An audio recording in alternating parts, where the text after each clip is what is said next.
Durant la Seconde Guerre mondiale, le régime national-socialiste s'appuyait non seulement sur la force militaire ou l'idéologie pour entretenir sa machine de guerre, mais aussi sur le pouvoir de la drogue.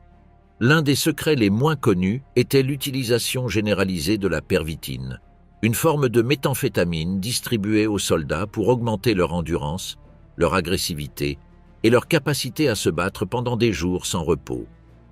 La substance était facile à produire, bon marché et extrêmement efficace à court terme. Des milliers de soldats, de pilotes et de membres de la SS comptaient sur ces pilules pour continuer à combattre dans des conditions extrêmes. Les dirigeants nationaux socialistes tels qu'Hermann Göring et Adolf Hitler ont également consommé de la drogue.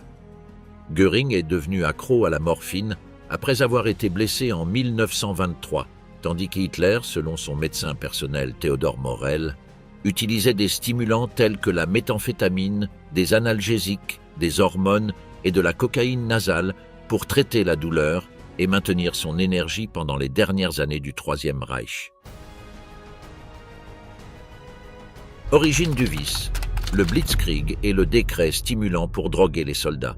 L'utilisation de drogue pour améliorer l'efficacité des troupes sur le champ de bataille n'est pas une nouveauté dans la guerre.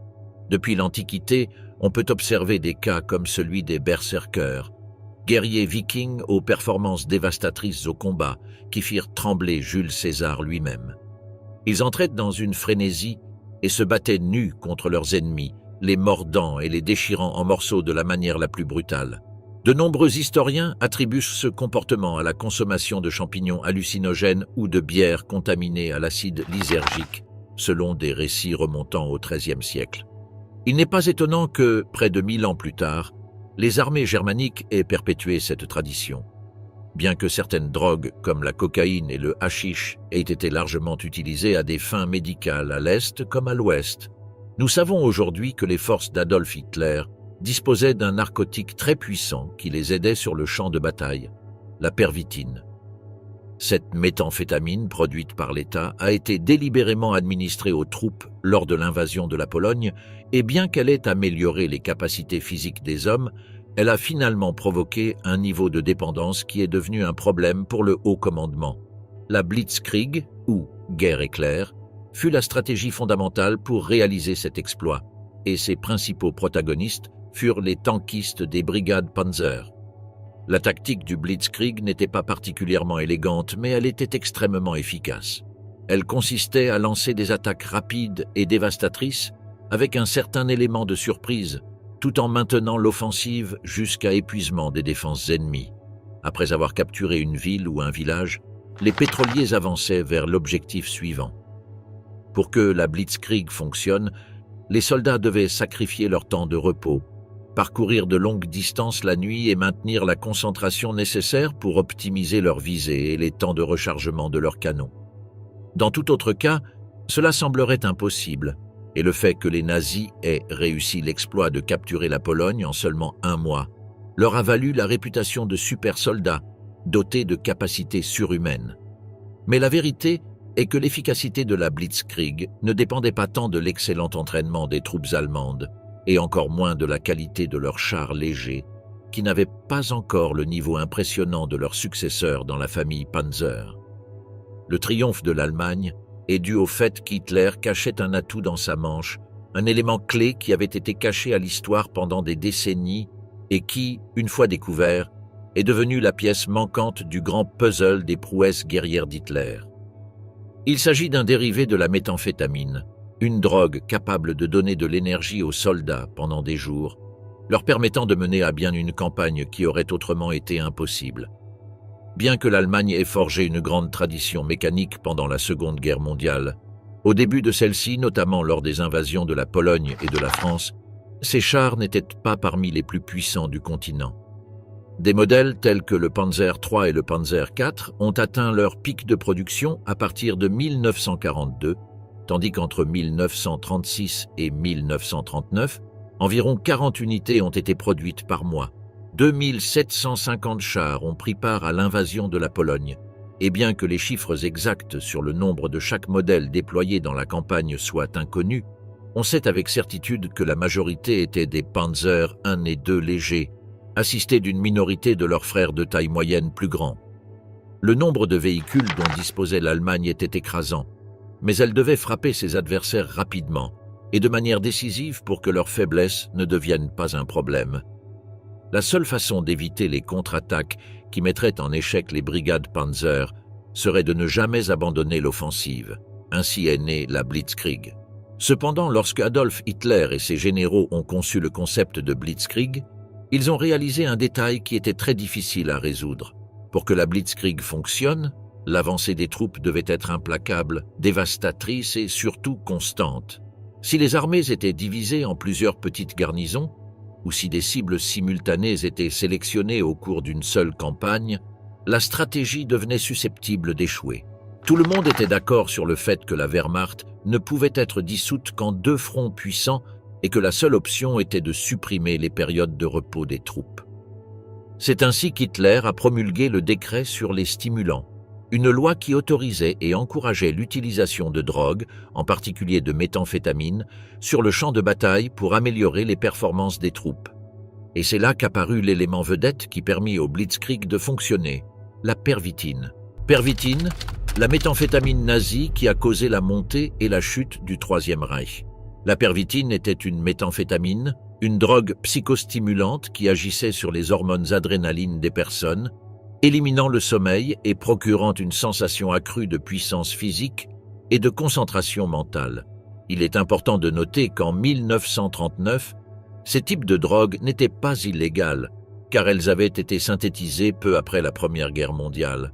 En fait, la désoxyéphédrine, plus connue sous le nom de méthamphétamine, dont est dérivée la pervitine, a été créée en 1919 au Japon et a été largement utilisée dans le monde entier, à très faible dose, comme stimulant nasal pour améliorer la respiration.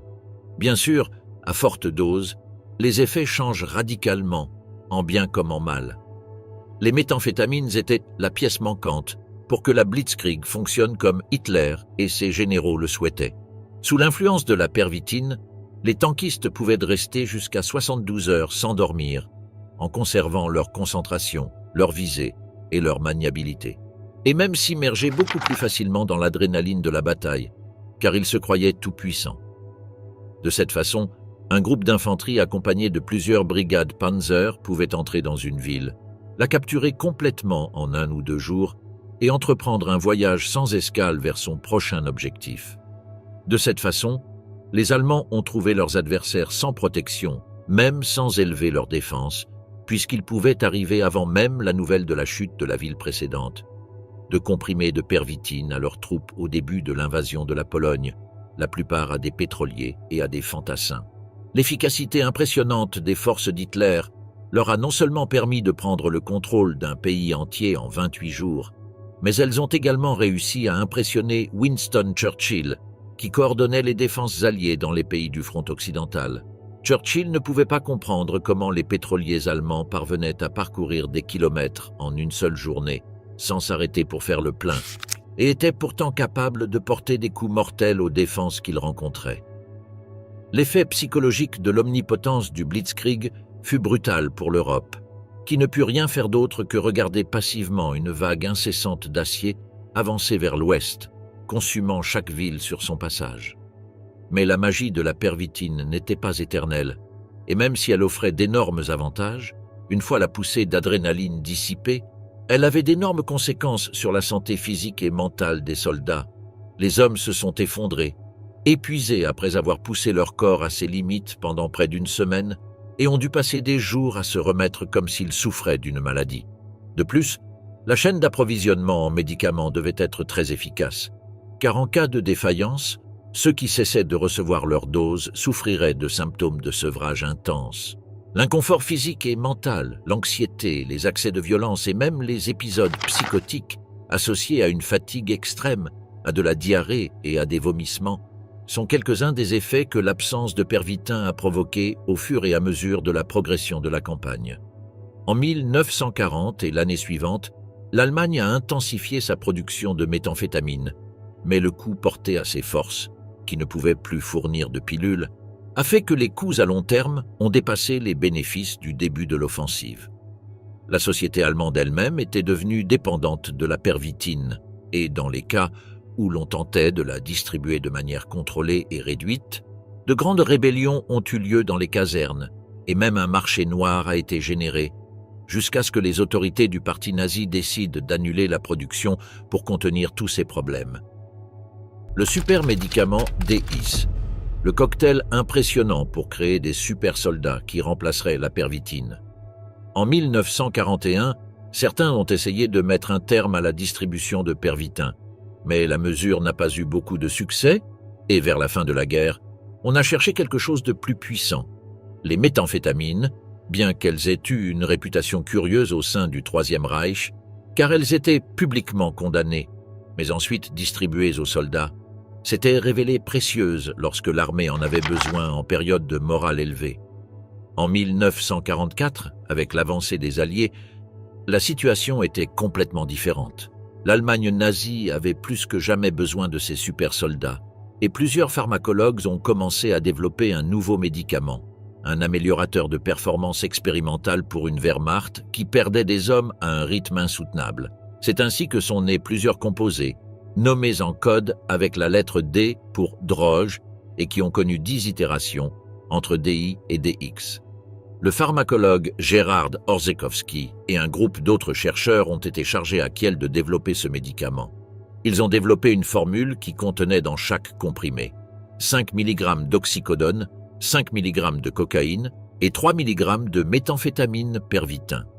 Pour comprendre l'impressionnant cocktail de médicaments que représentait ce produit, nous devons discuter des deux composants qui stimulaient la pervitine et cherchaient à donner aux soldats des capacités surhumaines.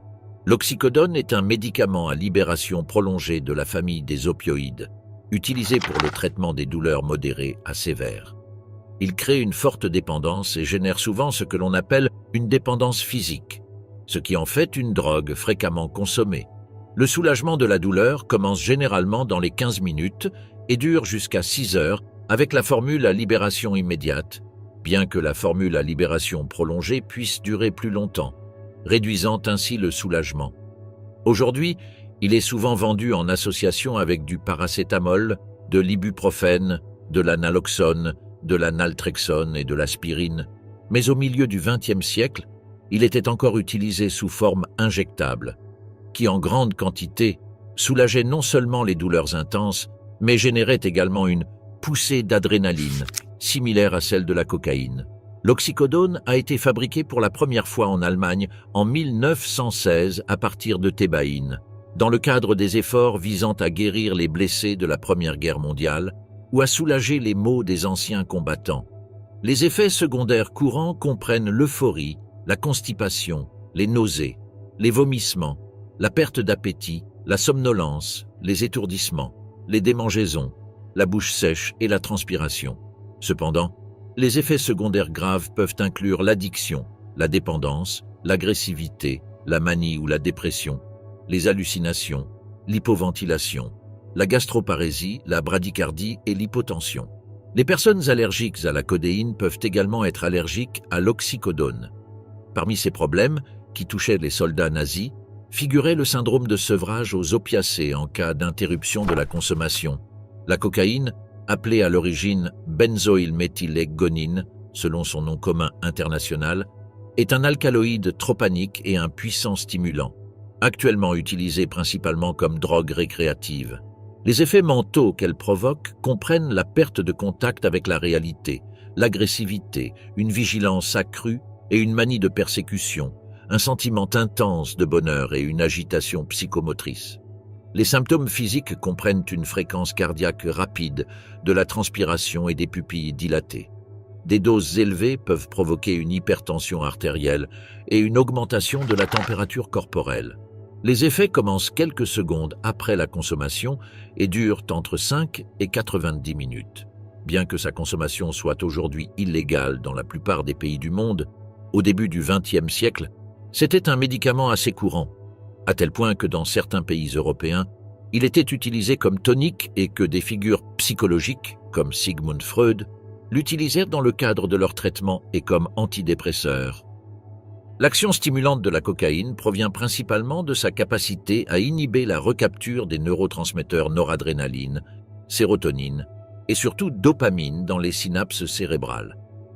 En plus des effets psychologiques sur l'humeur, la cognition, les instincts et la conscience, la libération de neurotransmetteurs produits par la cocaïne provoque également une diminution du seuil de crise, des tremblements, des changements dans l'activation électrique, des vomissements, une hyperpyrexie, une tachycardie, une hypertension, un retard de l'élimination urinaire et fécale, des contractions musculaires et des rougeurs du visage. Cela en faisait un excellent médicament pour les soldats. En inhibant la plupart des problèmes naturels chez les humains, qu'il s'agisse d'aller aux toilettes ou de trembler de peur devant l'ennemi, il leur procurait une poussée d'adrénaline.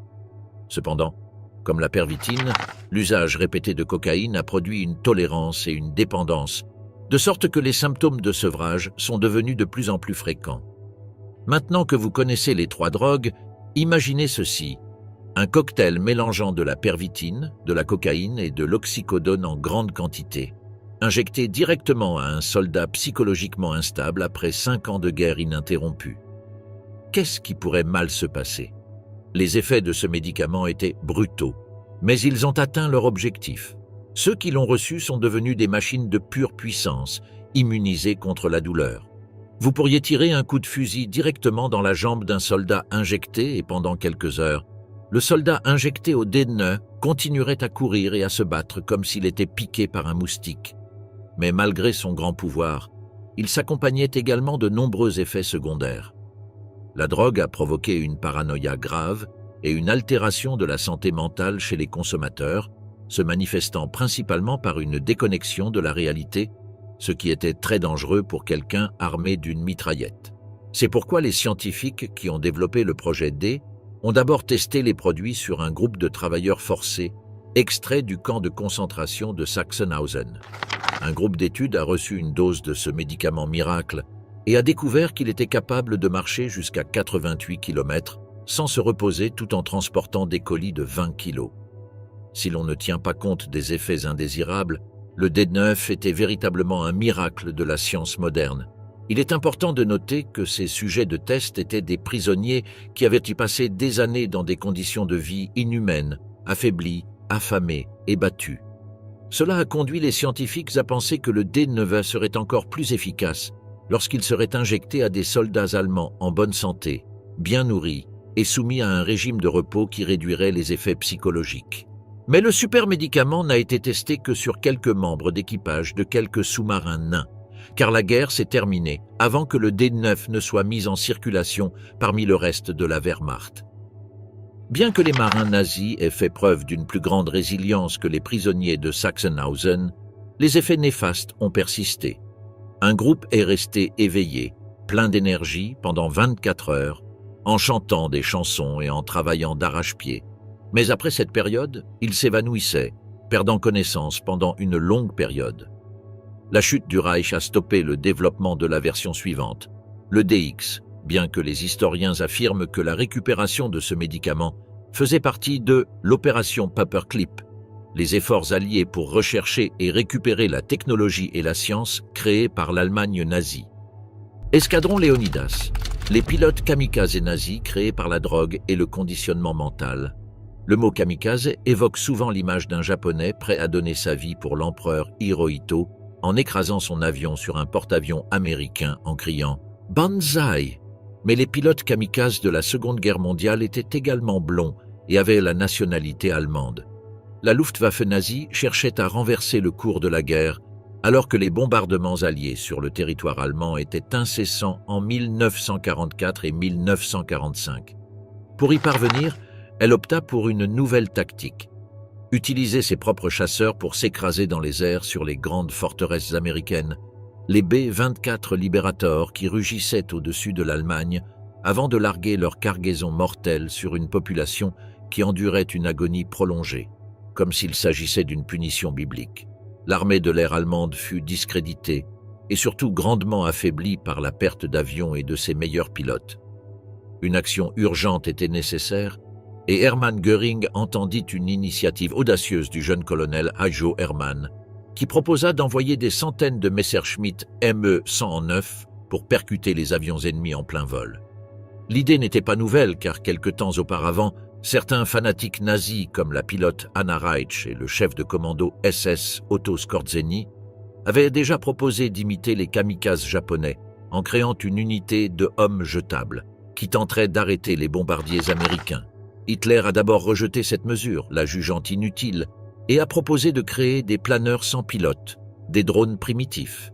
Mais quelques mois plus tard, les kamikazes semblaient être le seul moyen d'arrêter la pluie de feu. Alors il donna son autorisation à Göring.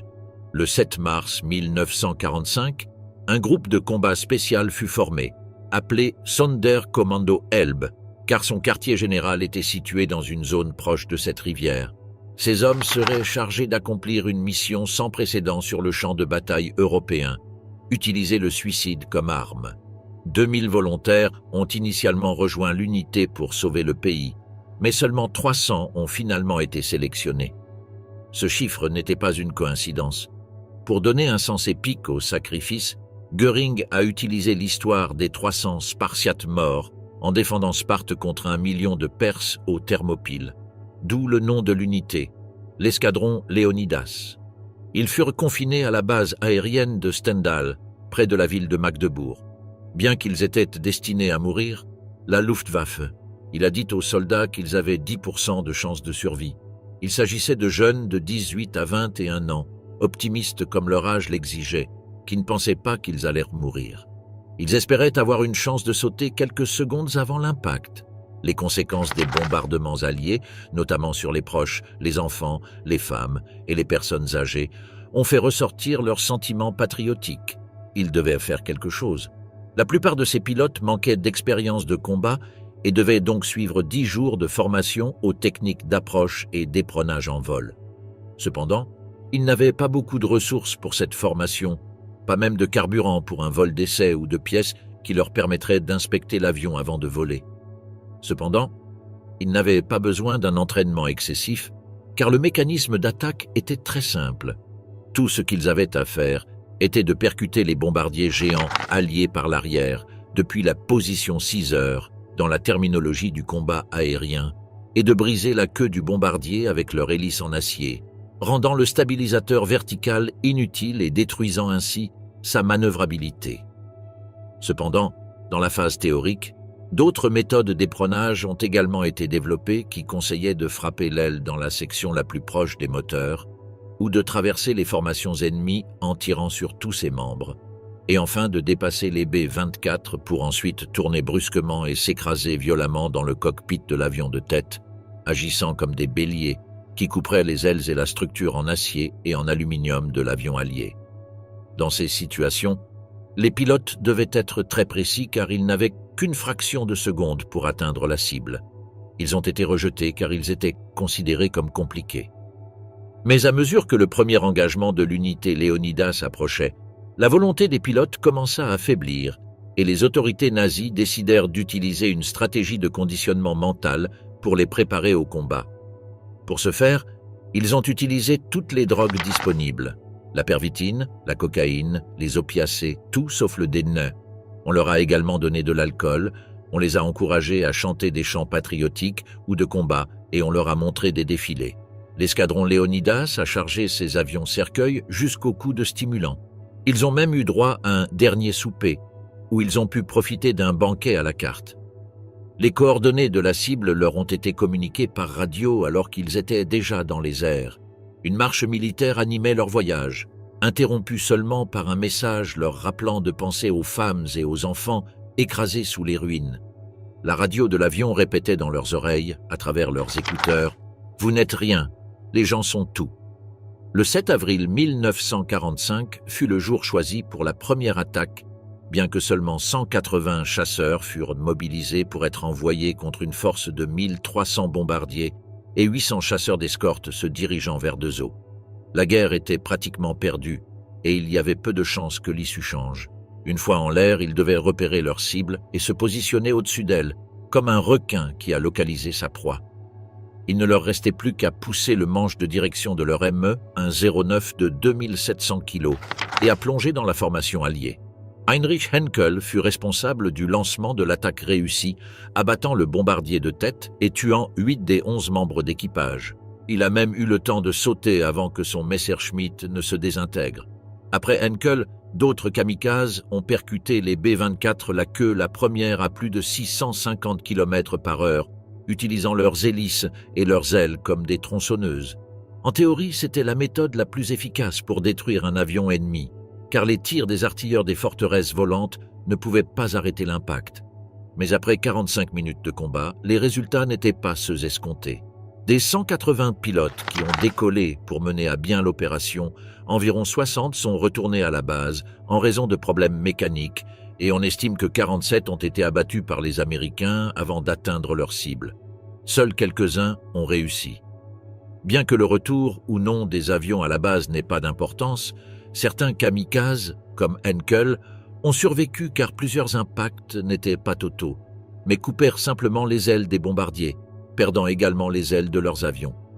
Comme la structure centrale, où se trouvait le cockpit des chasseurs, était intacte, plusieurs pilotes ont eu le temps de sauter et de parachuter jusqu'au sol.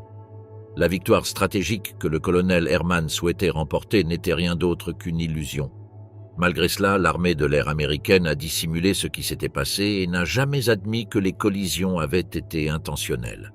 Il craignait que la panique ne se répande parmi ses pilotes et décida de dissimuler les événements. Les rapports publiés sur ces incidents attribuent les attaques à l'inexpérience ou à la mort des pilotes allemands.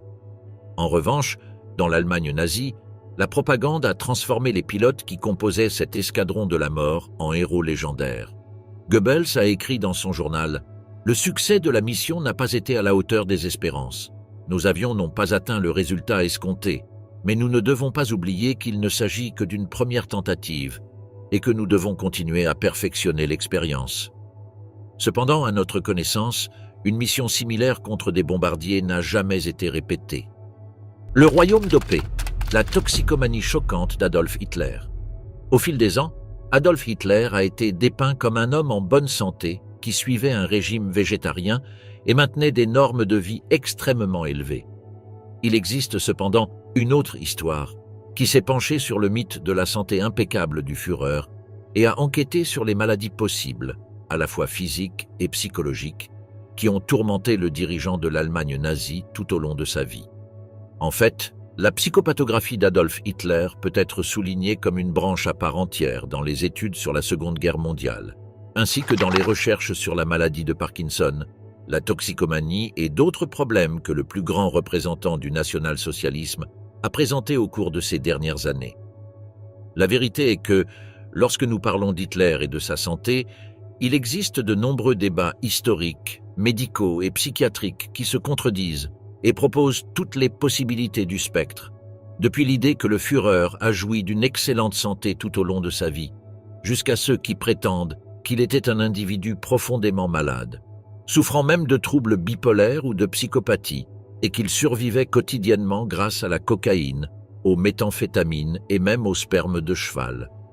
Bien sûr, ce sujet est un terrain fertile pour toutes sortes de théories, car bien qu'il existe des preuves de certains faits liés au traitement reçu par Hitler, la grande majorité des dossiers médicaux qu'il a reçus, en particulier après 1933, ont été détruits par les nazis.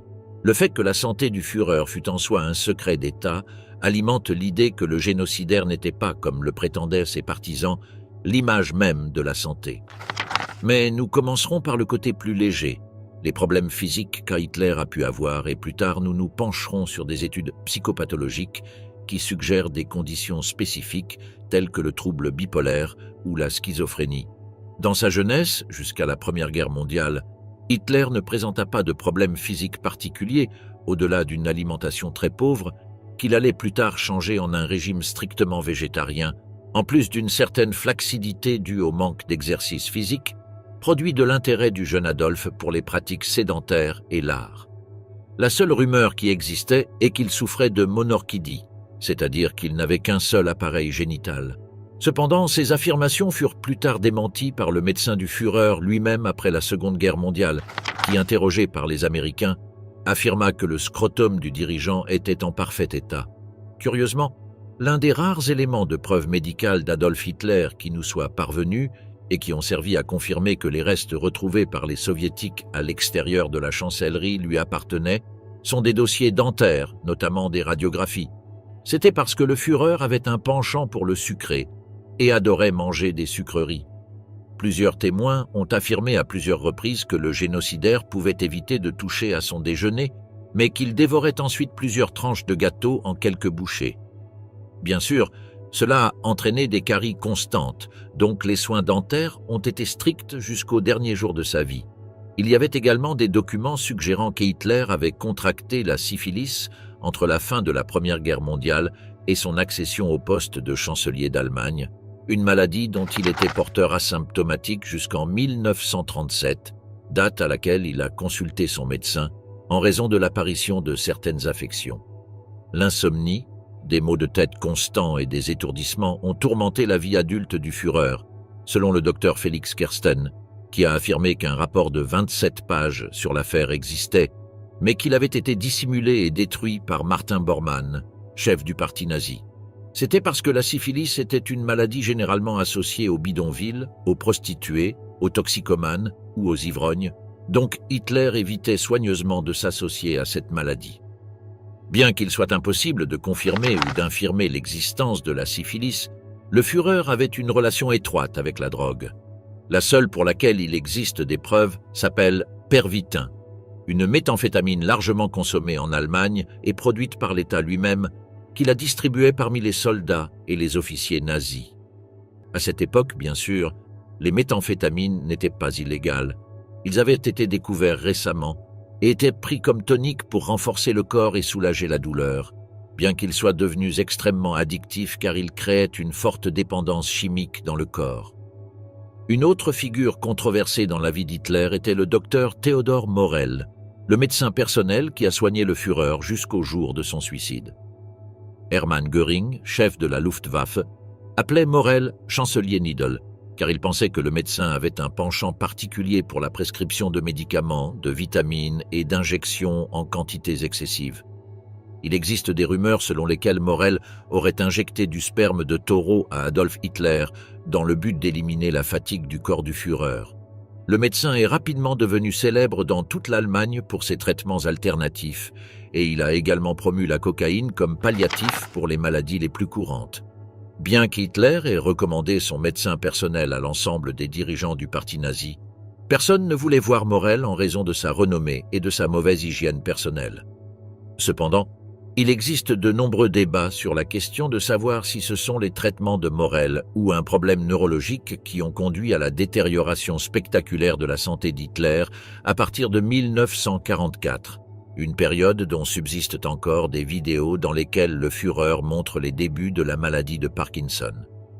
La vérité est que la santé mentale du génocidaire est un sujet d'étude en soi, et a généré des centaines d'articles psychiatriques de 1945 à nos jours.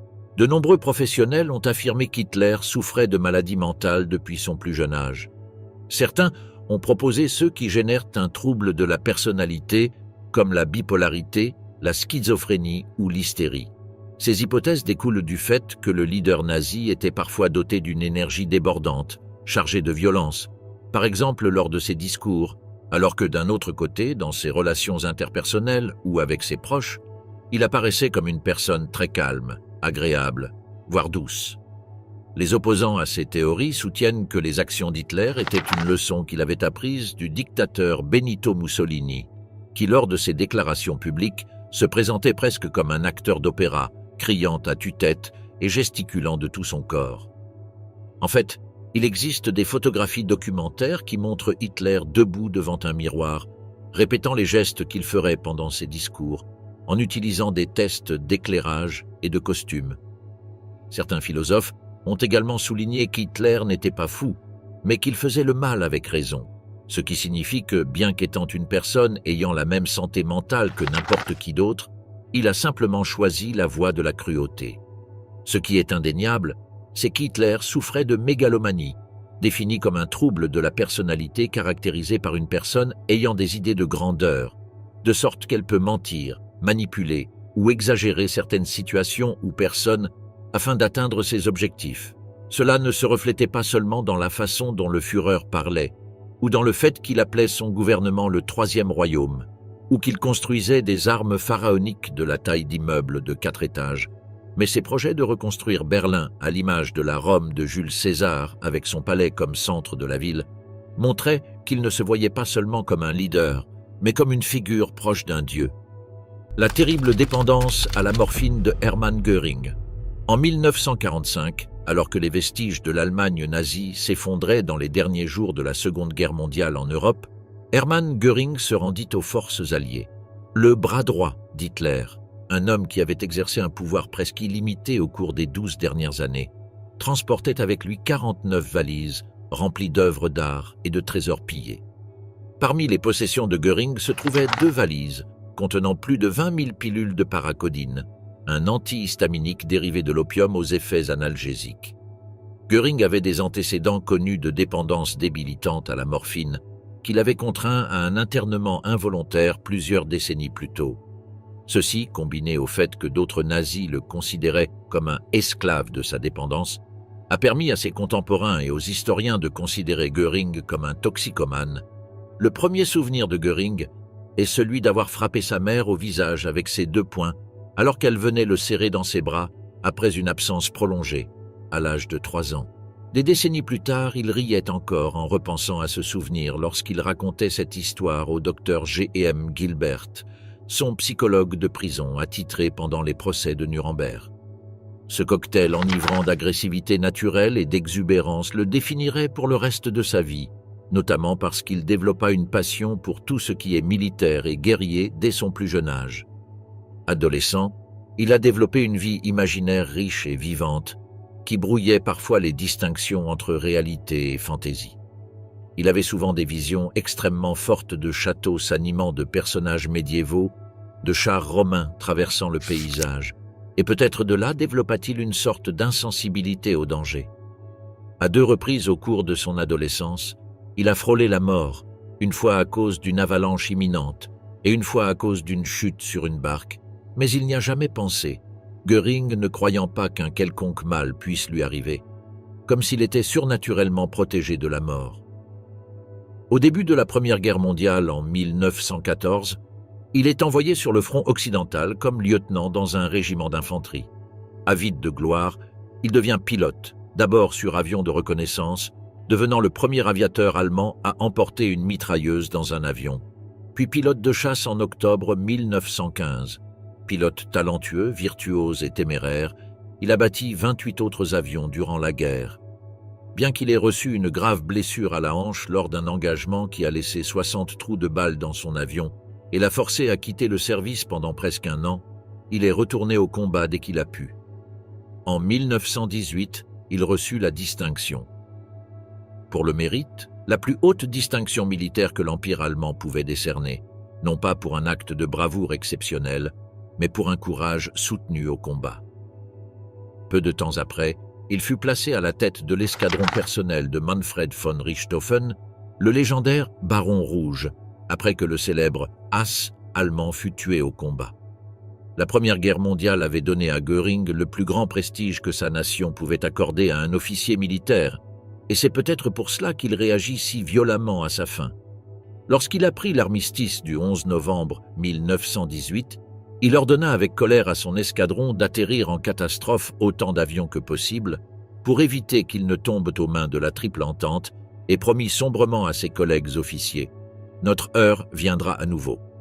Et il est revenu plus tôt que prévu, car Göring a rencontré Hitler dans l'entre-deux-guerres et a participé à la création du Parti national-socialiste.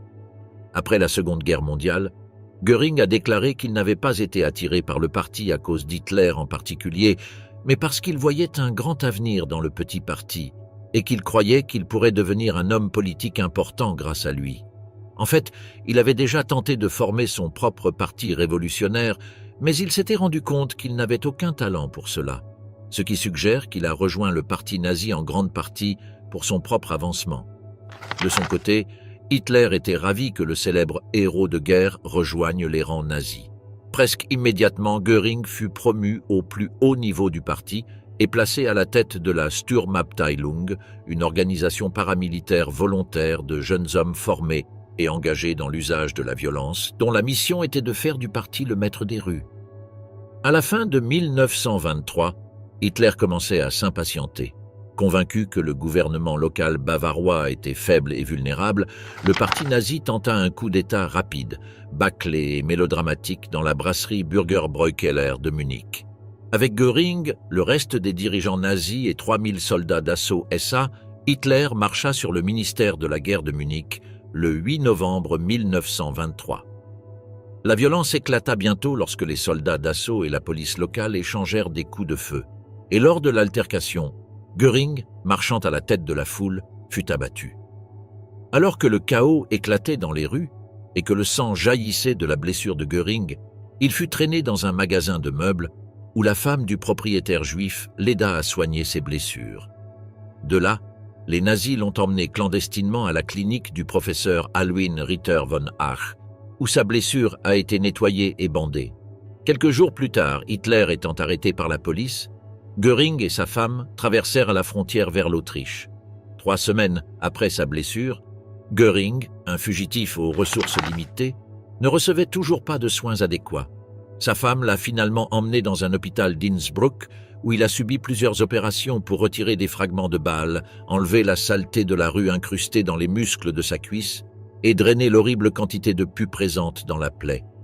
Cependant, Göring souffrait de douleurs atroces qui l'empêchaient pratiquement de vivre en paix. C'est à ce moment-là que ses médecins lui ont prescrit 2 injections de morphine par jour pour la douleur et la fièvre. Malgré l'administration quotidienne de morphine, la douleur persistait.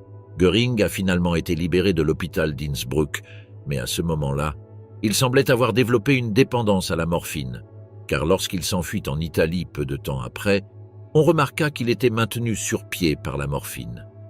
Pendant ce temps, sa blessure ne guérissait pas bien et il marchait avec une boiterie notable.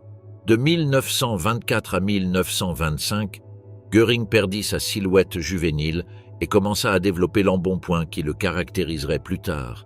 En 1925, son médecin fut choqué de découvrir que l'ancien héros de guerre avait le corps d'un vieil homme, gros, pâle et blanc. Göring s'injectait quotidiennement de la morphine et cet été-là, il avait développé les pires symptômes des effets secondaires, avec des accès occasionnels de violence et une déconnexion de la réalité. Il avait une apparence horrible.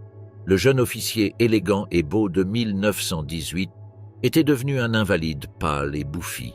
Les injections quotidiennes de médicaments l'avaient rendu apathique et maladif. À l'automne de cette année-là, alors qu'il était en observation dans un hôpital, il a violemment agressé une infirmière qui refusait de lui donner de la morphine. Après cela, il fut interné à l'Institut de Langbro pour le traitement des maladies nerveuses en Suède et confiné dans une cellule capitonnée pendant 3 jours. La rechute de Göring, quand le chef de la Luftwaffe s'est perdu dans la toxicomanie. Bien que certaines sources affirment que cette première visite a suffi à mettre fin à la dépendance de Göring à la morphine en 1926, et que son médecin lui a même délivré un certificat de santé mentale le 7 octobre 1925, cela ne semble pas avoir été le cas. Göring dut retourner à Langbro à plusieurs reprises pour soigner sa dépendance, sa dernière visite ayant eu lieu en 1927. À cette époque, il semblait avoir été en grande partie, sinon complètement, guéri de sa dépendance à la morphine, comme en témoignent ses relations améliorées avec sa famille et sa réintégration dans la politique nazie, grâce à l'amnistie accordée par le président von Hindenburg pour sa participation au putsch de la brasserie. Des décennies plus tard, lors du procès de Nuremberg, Göring avoua à son psychiatre avoir pris de petites doses de morphine pour un mal de gorge très grave 2 ans plus tard, en 1929, mais nia que cela soit lié à sa dépendance antérieure. Lorsqu'il put retourner en Allemagne sain et sauf, Göring rétablit rapidement le contact avec Hitler. Après avoir remporté un siège au Reichstag en 1928, il s'est imposé comme le visage public du parti nazi, connu à la fois comme le Salon nazi et l'ambassadeur d'Hitler. L'année suivante, alors que le pouvoir politique du parti nazi grandissait de manière exponentielle, Göring fut élu président du Reichstag, un triomphe incroyable pour l'homme qui, 7 ans plus tôt seulement, était confiné dans une camisole de force. Avec de telles pouvoirs économiques extraordinaires à sa disposition, la santé du deuxième homme du Reich commença à se détériorer. La période entre 1937 et 1938, alors que le spectre de la guerre se profilait à l'horizon, fut particulièrement difficile. C'est dans cette atmosphère chaotique que le désastre a frappé. Dans les jours mouvementés de 1937, alors qu'il se trouvait dans le sauna, Göring reçut un appel téléphonique important d'Hitler. Soucieux de ne pas décevoir son Führer, il passa 2 heures à discuter avec Hitler de l'annexion prochaine de l'Autriche. Le lendemain, il a eu de la fièvre et un mal de dents qui s'est rapidement aggravé. Il a contacté son dentiste, qui lui a prescrit une courte cure de comprimés de paracodine, un dérivé doux de la morphine récemment développé. 5 jours plus tard, Göring a appelé Blaschke, exigeant davantage de pilules. Blaschke refusa d'en prescrire davantage, mais Göring trouva bientôt sa propre source. À la fin de l'année, je prenais environ 10 comprimés par jour, alors que la dose recommandée était d'un comprimé toutes les 8 heures pendant une durée spécifiée par mon médecin. Les pilules de paracidine de Göring étaient une habitude qu'il continuerait à prendre jusqu'à sa capture par les forces alliées en 1945. Lorsque les Alliés ont capturé Göring, l'homme ressemblait à un homme gros, paresseux et stupide. Trouvant ces 2 valises remplies de paracétamol, les officiers américains pensèrent qu'il s'agissait d'un trafiquant de drogue ou d'un petit trafiquant nazi, et non du deuxième homme le plus important du Troisième Reich. Selon les rapports officiels de l'époque au moment de sa capture, Göring possédait la totalité des stocks allemands de paracodine et, comme cette drogue n'était pas produite en dehors des frontières allemandes, il était enregistré comme possédant l'intégralité des réserves mondiales. Une source estime qu'il possédait plus de 20 000 pilules au moment de sa capture, un geste qui démontre le désespoir narcotique du chef de la Luftwaffe et de la Gestapo. Pilule de paracidine a fait perdre à ses propres alliés la peur et le respect du leader nazi. Il existe des documents dans lesquels des officiers allemands parlent de Göring comme de rien de plus qu'un sac de beurre égoïste, en quête de plaisir, drogué, envers lequel le Führer a perdu patience. À mesure que la guerre progressait et que son influence diminuait, d'autres nazis semblent avoir rejeté Göring comme un simple toxicomane. Lors du procès de Nuremberg, un commandant SS a déclaré que la toxicomanie et la corruption de Göring l'avaient amené à rejeter le bras droit d'Hitler comme une quelconque influence modératrice sur le comportement de plus en plus erratique du Führer, tandis qu'un des assistants de Joseph Goebbels a affirmé que le docteur Theodor Morell, le médecin personnel d'Hitler, avait déclaré que Göring devenait de plus en plus esclave de sa dépendance. Il s'agit pourtant d'un esprit brillant, qui savait infliger de la cruauté avec une soif sanguinaire, au-delà de son habitude de consommer des opiacés. Les négationnistes de l'Holocauste ont tenté à plusieurs reprises de défendre Göring en attribuant son mal à ses vices, mais la morphine, bien que capable de générer des états altérés temporaires et des explosions de violence, n'a pas le pouvoir de créer un génocide planifié à long terme, ni la capacité de commander une organisation aussi complexe et sinistre que la Gestapo. Göring était un monstre au-delà de sa dépendance aux opiacés, et aucune de ses actions sinistres ne peut être associée à autre chose qu'à son esprit morbide et macabre. Theodor Morell, ou chancelier Needles, le médecin personnel d'Hitler qui le droguait constamment. Malgré les actes horribles commis par les membres les plus éminents du parti nazi au milieu du XXe siècle, certains personnages ont été remis en question même par des hommes sinistres comme Hermann Göring et Heinrich Himmler. L'un d'entre eux, peut-être le plus extravagant, était Theodor Morell, plus connu sous le nom de chancelier Needles, qui fut le médecin personnel d'Adolf Hitler de 1936 à 1945. Mais le plus intéressant à propos de ce curieux médecin n'était pas le fait que tout le cercle intime d'Hitler le détestait ou l'évitait, même si le Führer croyait chacun de ses mots, mais le fait qu'en tant que médecin personnel, il ait gardé le dirigeant nazi sous drogue jusqu'à son dernier jour. On a beaucoup parlé de la dépendance du Führer aux stupéfiants, mais on mentionne rarement le rôle fondamental que Morell a joué en aidant Hitler à passer les dernières années de sa vie alimenté par les méthamphétamines, la cocaïne et d'autres stupéfiants. Un jour, Adolf Hitler déjeunait avec son entourage lorsqu'Albert Speer, son ministre de l'armement et de la production de guerre, lui annonça qu'il souffrait d'un problème de santé depuis un certain temps. Le Führer n'hésita pas une seconde et recommanda à Speer de consulter son médecin personnel, un homme nommé Morel. Se fiant aux paroles de l'homme le plus important d'Allemagne, le ministre n'a pas hésité à rendre visite à Morel. Dans sa biographie, il dira plus tard à propos de cette rencontre: « En 1936, alors que ma circulation sanguine et mon estomac se rebellaient, j'ai appelé le cabinet privé de Morel. Après un examen rapide, Morel m'a prescrit des bactéries intestinales, du dextrose, des vitamines et des comprimés d'hormones. Par mesure de sécurité, j'ai demandé à être examiné par le professeur von Bergmann, spécialiste en médecine interne à l'université de Berlin. Il a conclu qu'il ne souffrait d'aucun problème organique, mais seulement de symptômes nerveux causés par le surmenage. Après avoir ralenti mon rythme de travail autant que possible, les symptômes ont disparu. Pour ne pas offenser Hitler, j'ai fait semblant de suivre les instructions de Morel. Ce serait l'un des premiers amis du Führer à considérer son médecin personnel comme un danger ambulant. D'autres nazis, tels que Göring et Himmler, ont également visité le bureau de Morel, qu'ils ont quitté pour ne jamais revenir. Eva Braun, elle-même, vers la fin du nazisme, déclarait qu'elle ne voulait plus jamais revoir le médecin en raison de sa mauvaise hygiène personnelle et que son cabinet ressemblait à un dépotoir.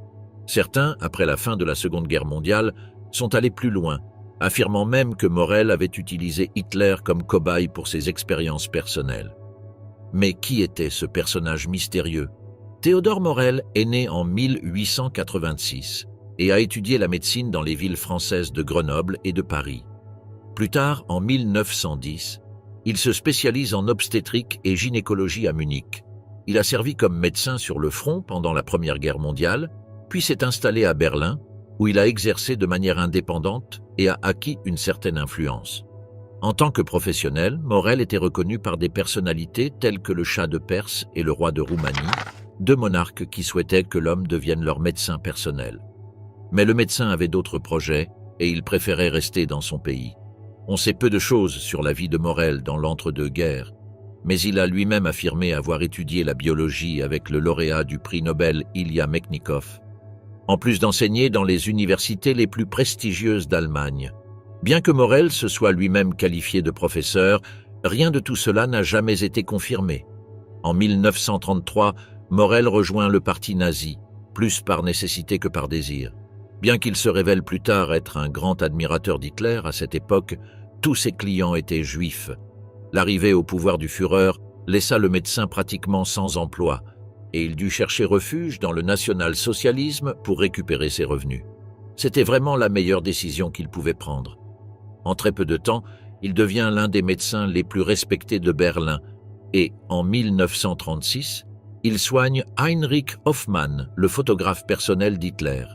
Après l'avoir guéri de sa gonorrhée, Morel gagna la faveur de l'artiste, qui sans hésitation présenta le médecin à Adolf Hitler, qui avait besoin d'une aide professionnelle. À cette époque, le Führer souffrait d'une maladie de peau et d'intestin d'origine inconnue, qu'il ne parvenait pas à guérir. Morel a dit à Hitler qu'il pourrait améliorer son état en moins d'un an et, après que le dirigeant nazi ait accepté le traitement, il lui a donné de fortes doses de vitamine E et une bactérie E, coli appelée Mutaflore. Heureusement pour Morel, le Führer s'est rapidement rétabli. Hitler était fasciné par le médecin et, peu de temps après l'avoir rencontré, il l'a intégré à son cercle intime, en plus de le nommer son médecin personnel. Cette histoire soulève également des soupçons selon lesquels Hitler aurait été atteint de syphilis, une maladie associée aux Juifs à l'époque. La vérité est que cela n'a jamais été prouvé et il s'agit plus d'une hypothèse créée par des historiens que d'un fait certifié par des documents. Ce que l'on sait de ce lien entre Morel et Hitler, comme l'attestent divers membres de l'entourage du Führer, c'est que le médecin a surchargé le dictateur allemand de produits chimiques. Des vitamines innocentes aux drogues comme les barbituriques, de la cocaïne sous forme de gouttes pour les yeux, des méthamphétamines comme la pervitine, jusqu'à des substances très spécifiques comme le bromure de potassium, des bactéries et des tranquillisants pour animaux. Morel a injecté à Hitler tout ce qu'il avait à sa disposition. En raison de sa tendance à utiliser des inoculations ou des produits chimiques dans toutes les situations, le médecin a gagné les surnoms de « chancelier des aiguilles » ou de « ministre des injecteurs », deux surnoms donnés par des amis proches du Führer. Entre 1936 et le 29 avril 1945, jour de sa mort, la santé d'Hitler était entre les mains d'un homme qui avait un médicament ou un narcotique comme réponse à n'importe quel mal, aussi inoffensif ou inquiétant soit-il. En fait, de nombreux nazis survivants et historiens contemporains accusent directement Morell d'être responsable du déclin rapide de la santé d'Hitler durant cette période. Bien sûr, le Führer, dans la plupart des cas, ne savait pas quels produits chimiques son médecin lui donnait, mais ceux-ci ont été découverts bien des années plus tard, lorsque les dossiers médicaux que Morell gardait jalousement ont été retrouvés. En plus de la liste des substances qu'il a utilisées sur Hitler, certaines expériences ont également été découvertes, comme lorsqu'il a soigné le dirigeant nazi après qu'une tentative d'assassinat l'ait gravement blessé. Après l'échec de l'opération Valkyrie, Morell s'occupa de soigner les blessures du Führer et en profita pour tester la pénicilline topique, un antibiotique qui était alors à un stade très expérimental. En 1945, Hitler prenait 28 pilules par jour, en plus de recevoir régulièrement des injections de Morell qui étaient principalement composées d'un mélange de vitamines et de méthamphétamine, pour soulager la dépression qui affligeait le Führer à la fin de la guerre. Durant cette période, les mains d'Hitler ont également développé un tremblement qui a été enregistré plusieurs fois par caméra et associé à la maladie de Parkinson, bien qu'il soit également considéré comme un effet secondaire de l'abus de cocaïne que Morell lui administrait quotidiennement à forte dose sous forme de gouttes pour les yeux. La dernière conversation entre Morell et Hitler a eu lieu le 22 avril 1945, une semaine avant que le Führer ne se suicide. Immédiatement après la chute du nazisme, Morell fuit l'Allemagne, mais, curieusement, en raison de sa mauvaise santé, il meurt 3 ans plus tard, en 1948, d'un accident vasculaire cérébral.